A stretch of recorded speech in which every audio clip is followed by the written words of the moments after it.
Hey everyone, I'm Derek. This is 11 After 9, the podcast. And this week, I think we're going to slow it down a little bit. We've had some fantastic guests on these last couple weeks, and my deepest thanks to Joe Adams from Blackstone, Joe Finkel from FCP Euro, Angelo Scuderi from Porsche Nashua, all of them experts in their field and really dropping some serious knowledge on the 11 After 9 podcast. And this week, I thought maybe what I would do is kind of address a question I've got. It's kind of interesting. I talk a lot in the channel and in previous podcasts about the idea of the base versus the S, or the base 911, the base Boxster, the base Cayman versus a higher trim level, and how sometimes the joy of being able to really tear into your car and use all of the revs on a back road is personally more enjoyable for me sometimes than having a really powerful car that I can only touch a fraction of, maybe drive it at 20%. This goes for motorcycles too. I've talked in the past about having some really fast BMW motorcycles, but then again, on my old classic Beamers from the 70s that have like no horsepower, and you can really just sink your teeth into them and really enjoy the ride that much more. This has kind of opened up an interesting pushback from the audience where some people are like, yeah, base is the way. It makes complete sense. If you know, you know, having owned higher horsepower cars, we really love the base. And then there's a lot of people saying, you're crazy. You got to go for the S. You got to go for the GTS. You have to go for the turbo. If you're not driving that with the most horsepower, the most Porsche, then you're not getting the full experience. And I think there's probably some truth in both sides of that discussion. I mean, hand on heart, honestly, I was always that guy. You put a cool name on any product, name of product, and then XL or the S or the Pro or the Carbon or the Black or whatever it is. That's the one I want. I mean, I get sucked into that marketing stuff all the time because I grew up with the thought process that if you're going to spend the money, you might as well get the best you possibly can. And the best was always whatever you're buying plus something. And so it's really kind of a huge departure for me. And it's been a really interesting journey for me to kind of take a step back and realize that in the Porsche world, sometimes the base car is really just kind of the essence of what I'm looking for in a driving experience. So I thought it would be interesting to name this episode Moving Up or Modding Out. So what do I mean by that? Well, what I mean is, let's just use a base Boxster example. Let's use my example. I have a 2014 base Boxster. It's a 981. It is a fantastic car. I really, really, really love it. And I think probably in the market right now with around 50,000 miles on it, it's somewhere in that high 30s, low 40s. Let's call it 38, 40, 42, somewhere in there with sport exhaust, and it's a stick. Let's call it 40. Let's use round numbers. And then you can get an S version of that for, let's say, $50,000. So $10,000 more, give or take. Then you can get Porsche's premium version, the GTS, which is, one small step below the GT cars, a really fantastic performance car, just a little bit more horsepower, a little sharper suspension, things of that nature. And that's like $65,000. So that's a huge jump up from the base that I have price-wise. So the question I have is it better to take the $10,000 difference between the base and the S and put it into mods on a base, or should you just take that $10,000 and get the S? So what's the temptation? Anytime you get a car, you're immediately going online and you're looking through all the forums and all the web pages and you're like, all right, what can I do to my car to personalize it, make it more mine? So I guess my first piece of advice is something I learned a long time ago, and that if you are unbelievably fixated on the label of your car, whether you have to have an S, you have to have a GTS, just go with it. Honestly, what I inevitably find is people that do, quote unquote, settle for a lower trim level is they almost always debadge their cars. I don't know why that is. They just don't want people to know that they, quote unquote, settled. So someone will come up to you and they'll say, so is this a Boxster S or is this a Boxster GTS? I love what you did here. Look at those sweet 21-inch rims. Look what you did with the carbon fiber bits and all this. And then as an owner of the car, the person has to go, well, no, it's not a GTS, it's a base, but I did this and this and this. And they're always trying to defend the car and their additions to the car to try to make it more than what they think it is. Don't do that to yourself. Take the extra time and save up the money and get the trim level that's going to make you personally happy. With all that being said, someone might say to me, well, Derek, $10,000 into a 981, that's kind of crazy, especially in a base. What are you really going to get for that? Well, I have a little shopping list. So here's the temptation. Here's the build list of how you can drop 10 Gs real quick on a base 981. Coilovers, $3,000. Picking yourself up a numeric shifter or a function first shifter, especially with cables, you're looking at $700, $800, maybe even a little bit more. A sole exhaust, $3K. And maybe you want to get some sweet Apex wheels, and that's $2,500 minimum. Oh, you got to throw some tires on that. We're over $10,000. So why are you doing that, really? Is it because you want that next level car and you're trying to make it that, or are you just customizing and making your own? Also, just understand that anytime you put money into a car and it takes it away from the stock form, you're never going to get that money back. You'll get a percentage of that money back, I should say, maybe 20%, 30% tops. You're never going to be able to take the 10K on top of a base model and get back all of that money. So this is good or bad, right? Because what's really interesting is in the Porsche world, I would say probably more than any other automaker, people are encouraged to mod their cars. It's really interesting, actually. The Porsche market encourages it. People can customize color, options, the looks, the performance of their cars, and it's celebrated by the community, which is really fantastic because we all know that there's other brands that are very, very against that. You know, Ferrari's a perfect example. God forbid you were going to change the perfect makeup as it was envisioned by the descendants of Ferrari. It's just not done. So it is really cool that you can mod your car and it's not held against you until it comes time to sell the car, in which case, almost always, stock will get you more money in the resale market. Now, there are mods you can do to a car that do add value, and I don't mean that monetarily, but I mean value in the eyes of some people. And it might be a certain type of suspension mod or lowering the car to rest of world height, where it takes the stilt-like look with lots of clearance under the fenders to the tires. It makes the car look a little bit more mean. And that's all perfectly fine. But once you start putting loud exhaust and maybe even changing to short shifting, that's more of a preference thing. And those are things you really have to consider. So on the plus side of buying a car at a higher trim level right off the bat is that whatever upgrades Porsche has baked into that car, those are proven upgrades that Porsche has tested through any number of circumstances, any real world climates, and it's been pressure tested by hundreds of thousands or millions of people. And you can feel really good that it's integrated really well in the car. And unlike something that you might be getting from another supplier, that while it might integrate with your car, it's not quite so cohesive as something that comes from the factory. So that is something that's fantastic. But you know, you gotta imagine that if you do get an S or a GTS, the same bug will be in your shorts to think, oh, how can I make this even better?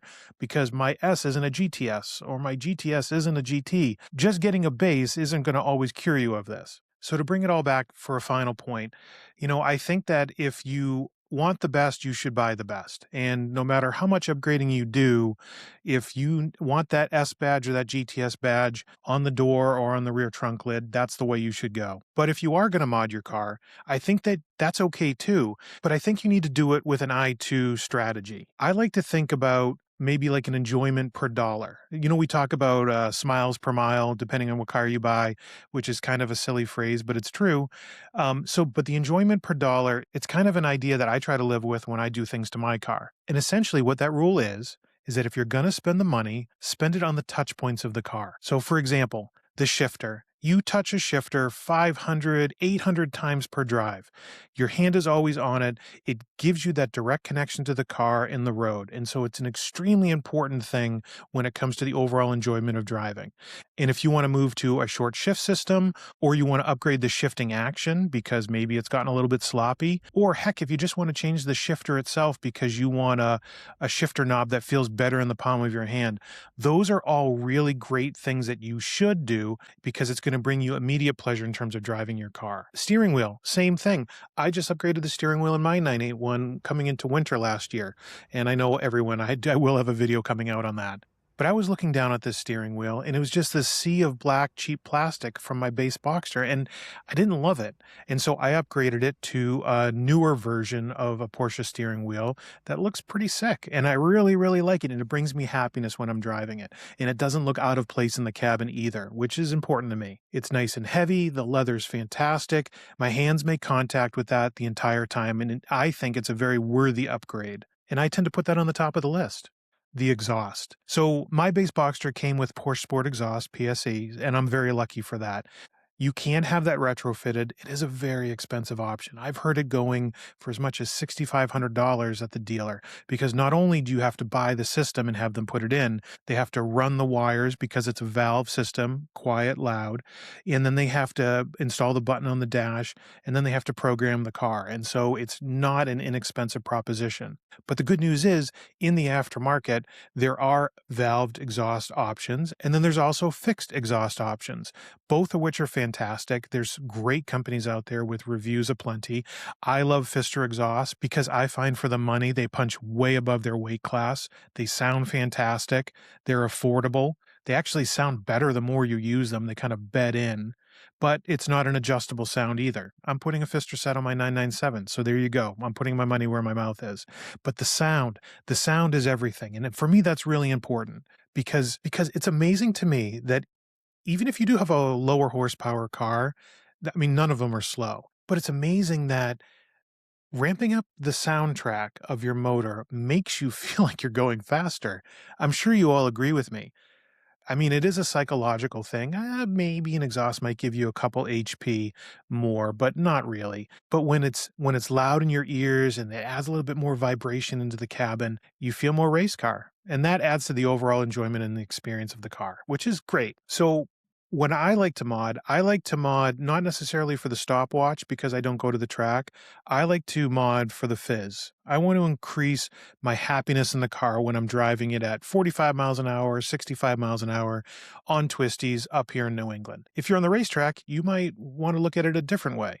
Though I would admit, if you do want to mod for the racetrack, don't go for power right away. Go for braking. Porsche has an excellent braking system in almost all of their cars, but the European way of modding your car versus the American way of modding your car are really at odds with each other in terms of how they think about it. In America, it's I need to get some more power in this car. I want to go faster on the straights and dive into the corners and pull out of those corners really fast.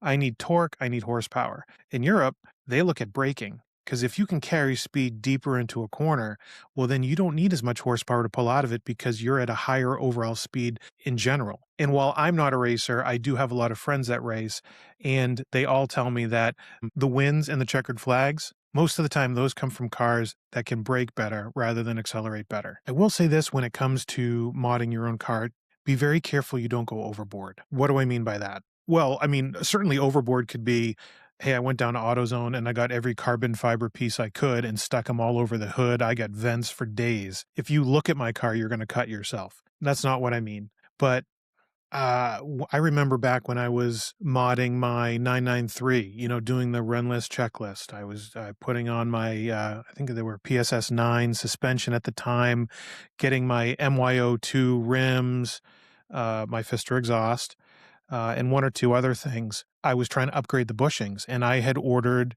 maybe Elephant Racing bushings, like full polyurethane, hardcore bushings, where normally in a car you have softer rubber bushings. And they do that because those soak up a lot of vibrations and they just make it a more comfortable, overall approachable ride on daily driving roads. Well, I mean, I need to go race car, right? And so I get these like super hard plastic hockey puck bushings that are going to go into the suspension. And I remember bringing it to my mechanic and he looked at this bag of parts and he just threw it back at me and he goes, I'm not going to install these in your car. And I was like, well, what do you mean? He's like, your car will drive like crap. It'll rattle itself to death. You're going to be miserable. You're going to lose the fillings in your mouth because it's going to be vibrating like crazy. He said, it's not worth it. If you're going to do anything, refresh with rubber bushings. You have the sound, you have the taut suspension, so you can go around corners. That's what you want in a road. And so when I talk about the danger of overdoing it, it's really that. Sitting behind a computer with tabs open and a credit card in your hand, it's very easy to go down that road of, well, then this, and I can do this. And then you get on this adventure in your mind of what it's going to be. The reality sometimes is not matching up with what the internet tells you it's going to be like. That's why I always have the advice of when you do get a car, drive it for a month or two. Drive it 500 miles, drive it 1,500 miles, get to know the car. And if you do mods, do them one at a time. Don't do 3 or 4 mods at once. I've been there too. Do them one at a time. And if you do that, you're going to immediately notice what that mod adds to the driving experience or takes away from it, I guess. Drive that for a little bit, move on to the next mod. and you get enough of those together, and then you have a real progression of what you're doing with the car and where you started from and where you're going to. So that kind of leads me into what I'll call like the boredom threshold. If you have one car and maybe you call it your forever car, maybe it's a car that you really, really love and you really saved and scratched for it, and it's your baby, and you've driven it for quite some time, and then there's a chance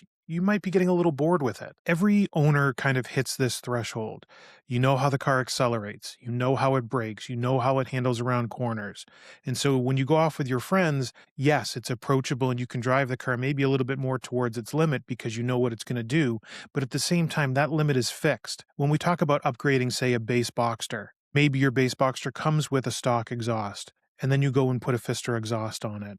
Like that makes it a new car for you. And you're going to revel in the sound, and that's going to make your experience start all over again, and you get many more months of fun. And it kind of resets the clock until that becomes normalized. And then maybe move on to your next mod. Maybe you reach out for a function first shifting system. Maybe you change that steering wheel. Maybe you move to slightly larger wheels. Heck, maybe you put a wrap on your car. Who knows? Maybe Guards Red has been great for you for 8 years, but you really want a deep blue. Go for it. Maybe saving up and spending $5,000, $7,000, $10,000 over the course of a year or two to fall back in love with the car is a fantastic way to go. It's significantly cheaper than potentially losing $15,000 or $20,000 in trading your car in at reduced value, dealer fees, taxes to get another car that might be a little bit faster, a little bit newer, have a little bit better tech. So consider that calculus. If you're looking to buy, say, a base versus an base, and you're like, should I trade that in? A new set of Michelin PS4S tires, an exhaust, and maybe a shifting mod will change that car and make it really interesting for you moving forward. So I know I was meandering there for a little bit, but I just kind of wanted to throw my thoughts out there. I actually really do like the idea of modding your car to a certain extent.